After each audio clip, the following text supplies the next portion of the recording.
ورحمۃ اللہ وبرکاتہ۔ الحمد للہ رب العالمین والصلاة والسلام علی سید الانبیاء والمرسلین نبینا محمد وعلی آلہ وصحبہ اجمعین ومن تبعهم بإحسان الى یوم الدین، اما بعد۔ محترم حاضرین کرام، کل کی تراویح کی نماز میں سورۃ النساء کی آیت نمبر 147 تک تلاوت فرمائی گئی۔ اللہ رب العالمین نے ان آیات کے اندر بھی بہت سے احکام و مسائل کا ذکر کیا۔ سب سے پہلے اللہ رب العالمین نے مسلمانوں کے اس قصے کی طرف اشارہ کیا کہ جب مسلمان مکے میں تھے اور کفار ان پر ظلم کر رہے تھے تو مسلمانوں کا یہ خیال تھا، مسلمانوں کی یہ خواہش تھی کہ اللہ تعالیٰ انہیں قتال کرنے کا حکم دیتا، اس طرح وہ کفار و مشرکین سے قتال کرتے۔ تو اللہ رب العالمین نے ذکر کیا، چونکہ مسلمان اس وقت طاقت و اقتدار میں نہیں تھے، مسلمانوں کی خواہش کے باوجود بھی اللہ رب العالمین نے رسول گرامی صلی اللہ علیہ وسلم کو اور مسلمانوں کو یعنی صحابہ کرام کو قتال کرنے کا حکم نہیں دیا، بلکہ دو باتوں کا حکم دیتا ہے۔ یہ کہ کفار و مشرکین جو ظلم و تشدد کر رہے ہیں اس پر صبر کرو اور عفو درگزر سے کام لو۔ دوسری بات کا یہ حکم دیا اللہ رب العالمین نے کہ نماز کو قائم کرتے رہو اور زکوٰۃ کو دیتے رہو۔ لیکن جب اللہ رب العالمین نے رسول گرامی صلی اللہ علیہ وسلم کو ہجرت کرنے کا حکم دیا، مسلمان ہجرت کر کے مدینہ چلے آتے ہیں، جب مسلمان طاقت و اقتدار میں آ جاتے ہیں تو اللہ رب العالمین انہیں کفار و مشرکین سے جنگ کرنے کے لیے کہتا ہے۔ تو چند مسلمان جو کمزور قسم کے تھے سستی کا اظہار کرنے لگتے ہیں، تو اللہ تعالیٰ ان کے اس قول کو یاد دلاتا ہے جو مکہ میں کہتے تھے۔ اللہ یاد دلاتا ہے کہ جب تم مکہ میں تھے تو قتال کرنے کی خواہش کرتے تھے، اور ادھر مدینہ آ کر جب قتال کرنے کا حکم دیا گیا تو تم لوگ پیچھے ہٹ رہے ہو اور اس طرح ڈر رہے ہو لوگوں سے گویا تم اللہ رب العالمین سے ڈر رہے ہو۔ تو اللہ تعالیٰ ان کمزور قسم کے مسلمانوں کو سمجھاتا ہے۔ اسی طرح اللہ رب العالمین یہ بھی کہتا ہے کہ تمہیں کس بات سے ڈر ہے، کیا تم موت سے خوف زدہ ہو؟ تو اگر تم حالت جنگ میں بھی نہ ہو، اگر موت لکھی ہے تو موت کا تمہارے پاس آنا طے ہے، اور حالت جنگ میں بھی چلے جاؤ تو موت نہیں لکھی ہے تو تمہارے پاس وقت مقررہ سے پہلے موت نہیں آئے گی۔ اس طرح اللہ رب العالمین ان کمزور مسلمانوں کو رسول گرامی صلی اللہ علیہ وسلم پر آیت کریمہ نازل کر کے سمجھاتا ہے۔ اس کے بعد اللہ رب العالمین نے ذکر کیا کہ من یطع الرسول فقد اطاع اللہ، کہ جس نے رسول گرامی صلی اللہ علیہ وسلم کی اطاعت کی گویا اس نے اللہ رب العالمین کی اطاعت کی۔ کیوں؟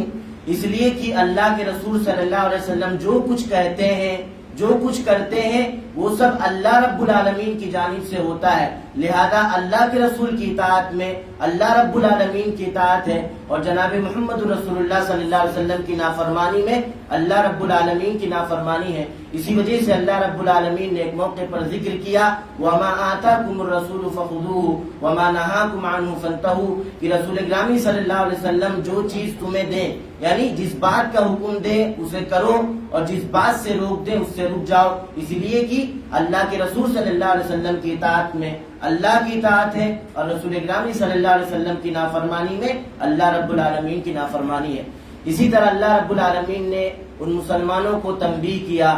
کہ کبھی بھی کوئی بھی خبر تمہارے پاس آئے تو پہلے اس کی تحقیق کرو، پھیلانے سے پہلے اس خبر کی تحقیق کر لیا کرو۔ ذکر کیا جاتا ہے حضرت عمر بن خطاب رضی اللہ عنہ کے بارے میں کہ مسلمانوں کے مابین یہ خبر بہت تیزی سے گردش کر رہی تھی کہ جناب محمد رسول اللہ صلی اللہ علیہ وسلم نے اپنے ازواج مطہرات کو طلاق دے دیا ہے، اور یہ خبر بڑی تیزی سے گردش کر رہی تھی۔ حضرت عمر بن خطاب رضی اللہ عنہ جب یہ سنتے ہیں کہ جناب محمد رسول اللہ صلی اللہ علیہ وسلم اپنی ازواج مطہرات کو طلاق دے دیا ہے تو پھیلاتے نہیں ہیں، جاتے ہیں اللہ کے رسول صلی اللہ علیہ وسلم سے پوچھنے کے لیے کیا اللہ کے رسول معاملہ ایسا ہی ہے؟ اے اللہ کے رسول کیا آپ نے اپنی ازواج مطہرات کو طلاق دے دیا ہے؟ تو جناب محمد رسول اللہ صلی اللہ علیہ وسلم فرماتے ہیں کہ میں نے طلاق نہیں دیا ہے۔ تو حضرت عمر بن خطاب کہتے ہیں کہ اللہ اکبر، ایسی خبر گردش کر رہی ہے جس کی کوئی اصل ہی نہیں ہے۔ اللہ آیت کریمہ نازل کرتا ہے کہ جب بھی تمہارے پاس کوئی خبر آئے اس کو پھیلانے سے پہلے جناب محمد رسول اللہ صلی اللہ علیہ وسلم سے پوچھ لیا جائے، یا عمرہ سے، اگر اللہ کے رسول موجود نہیں ہے تو عمرہ سے پوچھ لیا جائے، وہ بتلا دیں گے کہ یہ خبر سچی ہے کہ نہیں۔ اس کے بعد اللہ رب العالمین نے ذکر کیا کہ جو نیکی اور بھلائی کے کاموں کو زندہ کرتا ہے، اس میں محنت و مشقت کرتا ہے، تو اللہ تعالیٰ اس شخص کو نیکی پر عمل کرنے والے کے برابر ثواب دیتا ہے۔ یعنی ایک ایسی چیز تھی، ایک ایسی سنت تھی اللہ کے رسول صلی اللہ علیہ وسلم کی کہ جس پر لوگ عمل نہیں کر رہے تھے، ایک انسان آتا ہے اس سنت کو زندہ کرتا ہے اور محنت و مشقت کرتا ہے تاکہ لوگ اللہ کے رسول صلی اللہ علیہ وسلم کی سنت پر عمل کریں، جس سنت کو لوگوں نے فراموش کر دیا تھا۔ اللہ فرماتا ہے کہ ایسے شخص کو سنت پر عمل کرنے کے برابر ثواب ملتا ہے۔ اس کے بعد اللہ رب العالمین نے ذکر کیا کہ لیکن جو برائیوں کو پھیلاتے ہیں تو ایسے شخص کو بھی گناہ ملتا ہے، جس طرح ایک انسان کو برائی پر عمل کرنے کی وجہ سے گناہ ملتا ہے۔ اس کے بعد اللہ رب العالمین نے ذکر کیا کہ جب تم سے کوئی سلام کرے تو اولاً تمہاری ذمہ داری ہے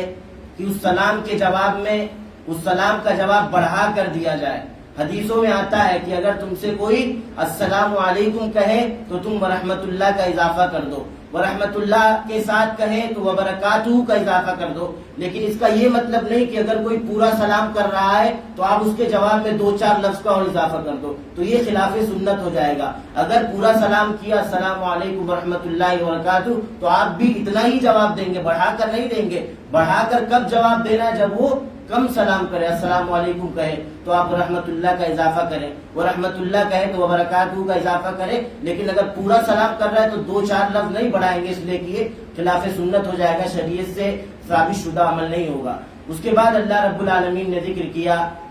مسلمانوں کے بارے میں کہ مسلمانوں کو کیا ہو گیا کہ وہ 2 گروہ میں بڑھ گئے۔ میں نے جنگ احد کے بارے میں آپ لوگوں کو بتلایا تھا، آپ لوگوں کو یقیناً وہ قصہ یاد ہوگا کہ جب اللہ کے رسول صلی اللہ علیہ وسلم جنگ کرنے کے لیے نکلتے ہیں تو منافقین، عبداللہ بن ابی جو منافقین کا سردار تھا، وہ یہ کہتا ہے کہ اللہ کے رسول نے میری بات نہیں مانی، میں نے یہ مشورہ دیا تھا کہ جنگ کو شہر میں رہ کر کیا جائے، لہذا وہ 300 ساتھیوں کو لے کر الگ ہو جاتا ہے، مدینہ ہی میں رکتا ہے۔ تو چند مسلمان ایسے تھے جو یہ کہہ رہے تھے کہ ہمیں ان منافقین سے بھی جنگ کرنی چاہیے، اور کچھ مسلمان ایسے تھے جو یہ کہہ رہے تھے کہ نہیں ہمیں جنگ نہیں کرنی چاہیے، اللہ انہیں ہدایت دے گا۔ تو اللہ تنبیہ کر رہا ہے کہ کیا تم ایسے لوگوں کو ہدایت دینا چاہتے ہو جنہیں اللہ نے گمراہ کر دیا؟ ایسے لوگوں کے بارے میں حسن ظن رکھ رہے ہو کہ جن کی یہ حالت ہے کہ سید الانبیاء سے بغض رکھتے ہیں،